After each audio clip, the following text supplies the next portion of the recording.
कुछ ऐसी सर्विसेज है जो ऑडिटर को प्रोवाइड करना अलाउड नहीं है। ये मैं आपको सजेस्ट करूंगा एक बार सेक्शन 144 को नजर मारो, ठीक है, वहां पर आपको आराम से वो लिस्ट दिखेगी और इस लिस्ट को एक दो बार पढ़ लोगे तो आपको समझ में आ जाएगा। And I multiple times as a part of the classes I have explain the rationale also behind it, but अभी सारी चीजें नहीं डिस्कस कर सकते। तो सेक्शन 144 के थ्रू होना आपको पता लगेगा that auditors they are prohibited basically to provide different type of services, for example services related to internal audits, right? तो ये भी allowed नहीं है। The management services are also not allowed.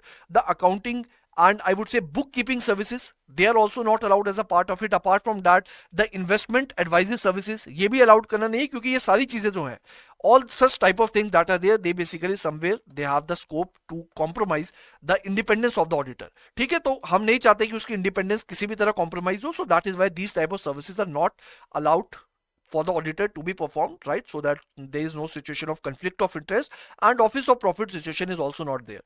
So based on upon that, A is the only option that is going to be the correct answer to this question. तो ये section एक बार देख लेना, ठीक है? तो यहां पर आपको इसका एक क्लियर कट थोड़ा डिटेल आंसर मिल जाएगा।